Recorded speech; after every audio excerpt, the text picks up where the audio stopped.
Hiya folks, this video is on eating disorders, and it's basically the audience aimed at for this video is for the international medical graduates, IMG trainees who have come newly to the UK, or those doctors who have come from abroad and are gonna take the MRCPCH clinical exam soon. So eating disorders is one case scenario which is quite common in the UK, and it can come in as a communication station for your MRCPCH clinical exam. So here are some of the tidbits which you can keep in mind when you come across this disease among teenagers, especially girls. Sometimes it could be a bit intimidating to doctors who have come from abroad when they see such case scenarios, because in the western part of the world the eating disorders are quite common, whereas in the Middle East or from Asia or India or Pakistan, it's on the rise in these countries, but it's not as common as in the UK or US. So there are a few things which I would like to shed light on.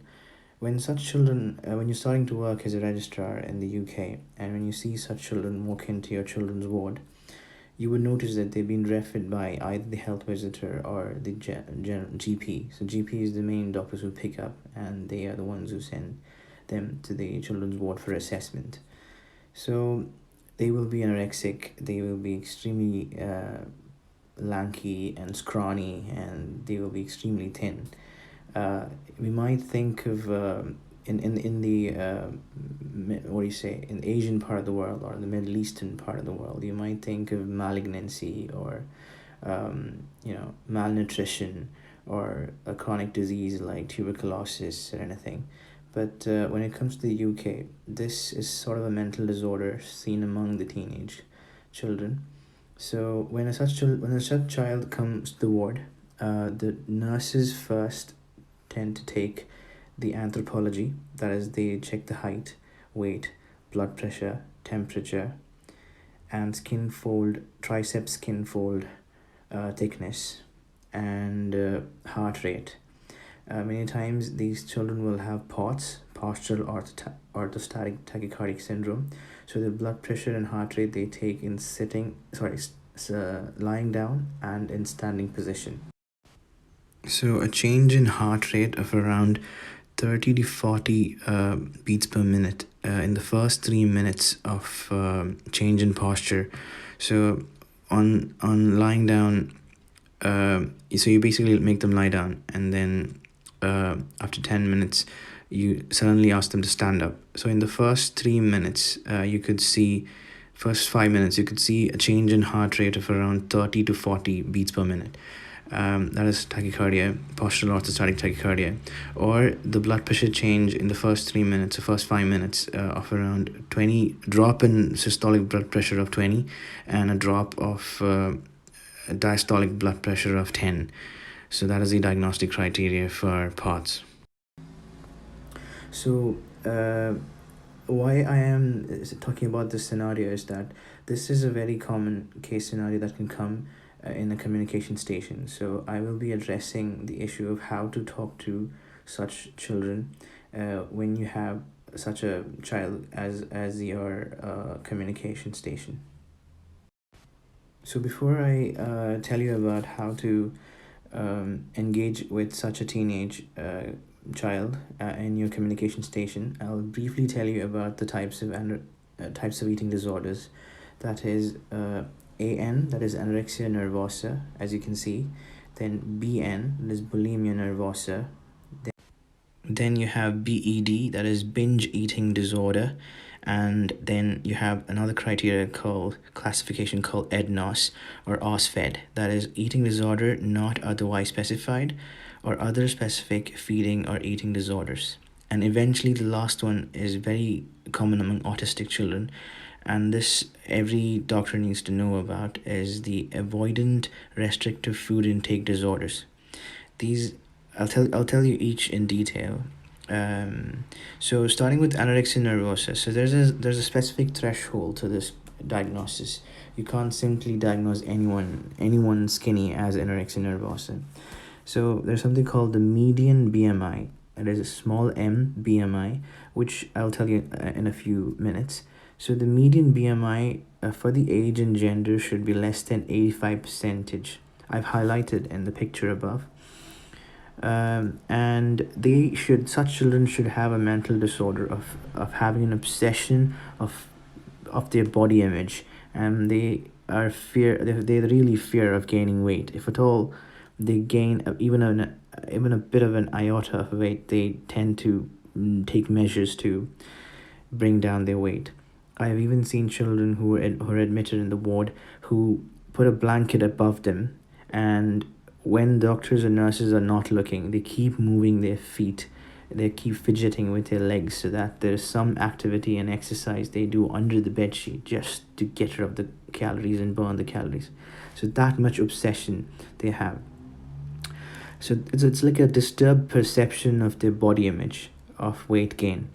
So there are certain key words which which you need to use in your communication station. So I'll be eventually telling you about the communication station. But there are a few things which, if you can have an idea about in your head, eventually it'll help you in that station to get through the exam. Then bulimia nervosa, these children don't have any cutoff BMI. They tend to have an obsession of weight gain. They also have body image problems, but they're not as critical as the anorexia nervosa children.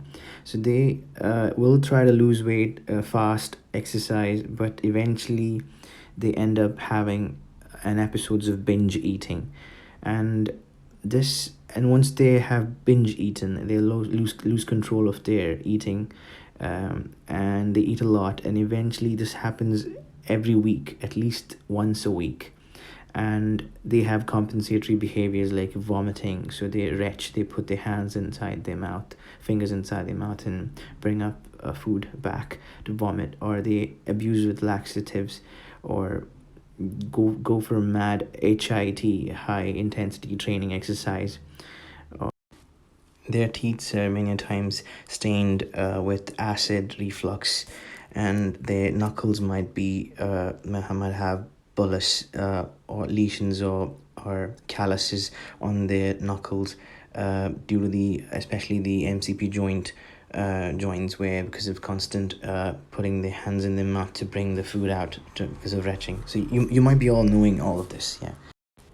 In the children's ward, you usually see anorexia nervosa, or sometimes RFID cases, but bulimia nervosa is not many times seen in the children's ward. So it's anorexia nervosa that usually gets admitted for refeeding and gaining of weight, and to investigate to rule out any of the differential diagnosis. So anorexia nervosa that usually comes to the children's ward. Bulimia nervosa, binge eating disorders, and other EDNOS and other eating disorders and RFID usually are seen by the community pediatricians in their clinics. EDNOS or the OSFID, where there is no cutoff criteria, they don't fall under the diagnostic threshold of anorexia nervosa. So it's like an atypical AN. And then eventually you have the RFID. So there's no body image disturbance in RFID, but these children have aversion to particular taste, and they have sensitivities, and most of the children are autistic. And this condition is also seen in some babies who are extreme preterms who in NICU they were given TPN and not fed orally, most likely to fed through NG tube for many days, many weeks. So they've not such children even spit out their dummies because they don't like a foreign thing in their mouth. So they have an aversion, like an oral aversion. So they restrict food through their mouth. They become so averse. They have so much of aversion towards food that they eventually end up having a peg put in them. So that is the RFID condition. So when you are in a communication station and you have such a child who is there in front of you, and your scenario is to basically counsel them about and give them information about anorexia nervosa. So in this communication station, which is 9 minutes, you need to tell them about this condition and how they're getting admitted. So you need to tell them what all to expect. So what happens is the way to talk to them is basically you put a first you address them and greet them, and then try to assess their mood and affect, and then try to talk about especially these are teenagers, so you need to talk about the heads that you might be all knowing, HEEADSS. So heads, you talk about how old do they live at their home. So you assess the condition of what all is happening in their house, like is like ask if there is how are everyone at home, do you live with your parents or are they separated, and just keep asking of if there's any signs of any domestic abuse or any marital discord, and so just to know if the child has been neglected or not, properly fed, and if there is domestic violence, or have just if the teenagers are good enough, of around 14-15 years, you can even ask them if ever the social services, or if there's been any safeguarding concerns alerted or escalated. So you need to ask them what's the scenario and what's the situation at home. If the siblings are helping you in the food, do you guys eat all together, or yeah, so is there a specific diet for everyone, and then you can even ask if what kind of a food do you like, are you intolerant to any food, or do you have are you a vegan, or do you specifically have any food allergies at home, and who prepares the meal, do you cook, or do you, so you need to assess the situation, what is there at home, how's everything at school, how's your eating. I understand that you've lost weight significantly. Are you worried about your body image? You need to specifically ask these questions. And then what do you do as a hobby activity, and then whether they've been in a gang, or whether they have got exposed to any drugs, or whether they do drinking with their friends, because this is quite common among teenagers nowadays, especially from like 14-15 years of age. Then you can and then moving on, you should say whether you have any partners, have you recently had any sex. You have to be very open, because this is quite common in the UK, so you can openly ask them, have you been in a relationship, so do you know about safe sex, have you ever hurt yourself, like suicidal ideation, or have you did any self-harm to yourself. Then and you can also speak to them about safety. Are you worried, is there someone bullying you at school, or is there something you want to talk to me about, are you okay, are you safe, do you feel safe, is there anyone that is trying to take control over you. Like you can ask questions aimed at cyberbullying, online cyberbullying, because that's also quite common. Then you should need to definitely ask about smoking or vaping, because that's extremely common in the UK nowadays. So these are some things you can break the ice with such children by just going with the heads, the mnemonic heads. So you open the conversation with them, and then you eventually tell them about anorexia nervosa, what basically it is. So they are obsessed to look nice. They want to look nice, but they've gone beyond nice. They look ugly at the moment. So, but they're not realizing it. In their head, they are worried if they gain weight, they look ugly. So you need to talk to them about how the anorexia nervosa affects their health. So you talk to them about what it can cause to the heart, like dilated cardiomyopathy, and how it's gonna affect their fertility. If they remain anorexic, they can eventually not be able to give birth. Amenorrhea, due to the less thyroid content in the body and increased cortisol stress response, they will have amenorrhea. You can tell them that there will be loss of gray matter, because they're losing fat, and most of the brain tissues are made out of fat. So you can tell them that you'll have loss of gray matter, and eventually can cause early dementia, loss of memory. And then you can say that you'll have anemia. So when you have anemia, your body is not getting enough oxygen, and you're basically depriving your organs of oxygen, and then they tend to die early. So you can talk to them in these terms just to counsel them. Then you say, see, in order to look good, you need nice hair. So when you lose all these trace elements, you lose hair. So loss of hair. Then what do you say, due to when you're not eating for quite a long while, your tummy's there'll be some sort of a dysmotility because you're not using your tummy. So they go into like how you don't use your muscle and you become there's wasting of your muscle. Similarly, you're not using your gut, so they eventually have dysmotility. So you eventually have dysmotility of the gut, causing constipation and bloating feeling of the tummy. So that could be just another reason. It's like a vicious circle. When they're anemic, they lose their taste, they lose appetite, so they don't eat. They don't want to eat. They don't want to eat further. Then when they're constipated and they have bloating, they feel like they look fat. So these could be a vicious cycle in their head. So you need to tell them this is just constipation. If you eat and make your gut move better, you will metabolize faster, and you can, so you need to talk to them about these.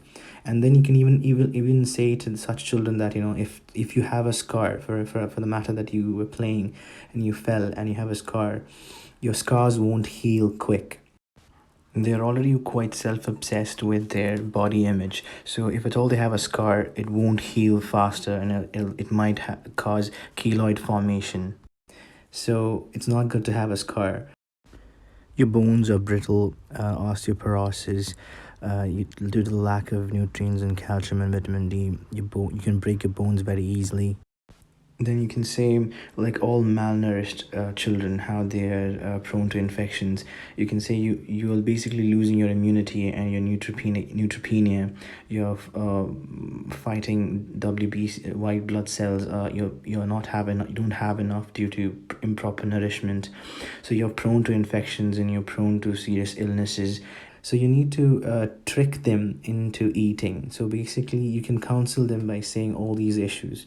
And then you can say that many times you won't be able to keep up in school. You'll drop your scholastic performance in school. You will have loss of memory. You will lose grades in your exams. You won't be able to achieve much in life. Then you can even say that when you're running with your peers, you won't be able to keep up with them. You'll have like a loss of consciousness and presyncope. So your body is not being able to maintain a proper blood pressure, so you might faint. And so you tell them about all these issues. So you need to address them one by one, because you will have 9 minutes. So in these 9 minutes, you need to tell them properly about these problems which can arise out of anorexia nervosa, and eventually tell them that you can give them some leaflets to read about. So basically, you start the conversation, you break the ice with the heads, see how their mood and affect is, whether they are replying to you really well, and then you slowly gain confidence with them by speaking to them, and eventually tell them about these problems, the complications of anorexia nervosa, and then you tell them what to expect. Like, you'll get admitted, the nurses will look at your blood pressure, your BMI, basically height, weight, skin fold thickness. They will dip your urine just to look for ketones, and they will check your blood sugar, and then eventually you tell them that we will be referring you to the SEDS team, that is the Community Eating Disorders Services, which is a part of the CAMS, which is CAMHS, that, as you might be all knowing, Children and Adolescent Mental Health Services. So you'll be referred to the SEDS team, a Community Eating Disorder Services. So a specific therapist and a dietitian will come together and assess her median BMI, and will look at her heart rate, temperature, and then plot her on the marzipan triaging code, that is red, yellow, or green, or blue. Red being high risk, yellow or amber being alert to high concern, and green being moderate risk, and blue low risk. Marzipan stands for Management of Really Sick Patients with Anorexia Nervosa. This is a group of psychiatrists, nurses, dietitians, and pediatricians have put forward this guidance. And many times this is the guidance, this is the color coding guidance, is where they assess a child when they come to the children's ward with anorexia nervosa. Just to be aware of, in order to gauge and evaluate a child who is high risk, there are certain criteria like increase more than 1 kilogram per week of weight loss for the 2 consecutive weeks, a baseline heart rate of less than 40, a recurrent syncopal or blackouts, orthostatic blood pressure drop of systolic of more than 20 and diastolic of more than 10, a bradyarrhythmia or a prolonged QTC interval. Then sometimes they will have fluid refusal, so they are very extremely at risk. So you'll have to give them fluid boluses, extremely dehydrated children, and an axillary temperature of less than 35. So this is how the SEDS team look into evaluate a child. And once they do that, they create a dietary plan, and they will you then tell them that you if in order to increase calories content, they will be fed through an NG tube. So a tube will be put in your into your nose, and you will be fed through the tube. And at that time you should stop. For each and every conversation you have, it's better you stop and ask them, do you have any doubts about these, or you want to ask me anything? So each and everything you tell them, you can stop. And then if it's always, because in the communication station it is very necessary that you listen to the patient, you listen to the child. That is where many of the IMG doctors lose mark. So it's about listening, and it's like an open dialogue where you tell them and you see their response. And actually in this communication station, it's a bit hard, I can understand, because you only have 9 minutes. So in these 9 minutes you need to put across the information and make sure you respond to their queries as well. So as you speak, you should give at least 10-15 seconds of silence for them to reply to you. So that is how you gain marks in this station. If you don't let them speak, and if you just keep blabbering, the invigilator will not put marks for you. So as you speak about each and every thing, just give at least a gap of 10 seconds, or at least 5 seconds or 10 seconds gap, so that you hear a response from them. So it's just to know that if they have registered what you've told them, you could say, are you following me, or are you with me? If there's any doubt, you can just shout out to me, or if things are going above your head, just let me know. So you just make sure what you're saying, they are registering in their head. So you should give a bit of a time gap before you keep saying the next thing. So next thing about the complication. So you just don't go like a broadcast. You need to make sure the child understands what you're saying.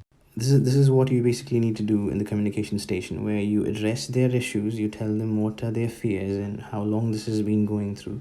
But just make sure you don't ask them questions, because this is not a history station. So but you need to address about all these issues, about the complications. You tell them about the admission, the way the feeds will be given, like something called a high calorie feed like Forticips, which is supplemented with thiamine and all of the multivitamins and trace elements, and they're fed through the NG tube. So they get admitted, and then when such children get admitted, they usually get admitted for at least 10 days. So why this is because is to check for the refeeding syndrome. So you tell them that as we since you have not eaten for quite a long time, that is when you acutely switch to a carbohydrate rich, calorie rich diet, the body, after a period of starvation, the body tends to have an acute depletion of phosphate. So the diet which is given to the child through the NG tube is phosphate, is going to be supplemented with phosphate as well. So and then you tell them about the refeeding syndrome symptoms, and for the next 10 days, what do you say, your bloods are done. Every day they will be pricked in the early morning hours before the morning handover, and the phosphate usinase, the LFT, especially phosphate bone profile and phosphate, will be repeated every day. So initially through the tube, and then slowly they will be given oral foods to eat, like a breakfast small portions, calculated calories and portions, and the dietary team will evaluate the protein content, the fat content, and the carbohydrate content, and they will make a meal plan for breakfast, lunch, and dinner. Yeah. Just for general information, you do, like I earlier said, use and use LFT, full blood count, phosphate, magnesium, bone profile, thyroid profile, blood glucose. If the child has been vomiting or laxative abusing, you look for you look for the bicarbonate content, amylase. You do a VBG, venous blood gas, B12 level, folate level, ferritin level, vitamin A, D, E, K level. You can also do, as a part of differential diagnosis, you can do a celiac screen, ESR, CRP to look for any chronic ailments. Sometimes you should look for zinc deficiency, things of that sort. So your initial bloods will be a lot of bloods to be taken from the child. And you should always bear in mind that could not be, sometimes could not be a case of anorexia. So you should keep a differential diagnosis in your mind of celiac disease or Addison's disease. So look for any hyperpigmentation, look for any inflammatory bowel disorder like joint pain or arthritis or arthralgia or rash, any uveitis in the eye. Look for any malignancy in such children. Sometimes they have vision problems, so you should think of any pituitary problems. That could be an endocrine related problem. Malignancy, you should also rule out like gum hypertrophy while brushing teeth if there's a bleeding gum or they're bleeding into their skin. Any bone pain that wakes up in the middle of the night, or any constitutional B symptoms of fever and night sweats. And then you should also like thyroid, like hyperthyroidism, zinc, selenium deficiency, cystic fibrosis, which is quite common in the UK, things of that sort. You should always keep a differential diagnosis in your mind. Sometimes you might have to do an MRI if there is a visual related problem, like a pituitary related tumor or anything. Sometimes you will come across children who are very aggressive to you. They are adamant that they don't want to eat and put on weight. In that case, they might just pull out a cannula or be abusive and aggressive, and they might try to run out of the children's ward. In such scenarios, you can contact the CAMS team or speak with the hospital lawyers, or arrange so that some children can be put under a Section 5 restraint because they're in imminent danger to themselves. But this is in accordance to the age. If they are Gillick competent, usually it comes under the Mental Health Capacity Act for those who are 16 and above. So I will put a link in my description where you can go on to the RCPCH guidelines for in any such scenarios, emergencies, eating disorder related emergencies. So that is like a PowerPoint presentation. You can actually go through what if a child disagrees with your treatment plan and the SEDS treatment plan and is still losing weight despite being in the children's ward for restoration of her weight. Hope this podcast has been helpful to all the trainees. Best of luck for your exams. Take care.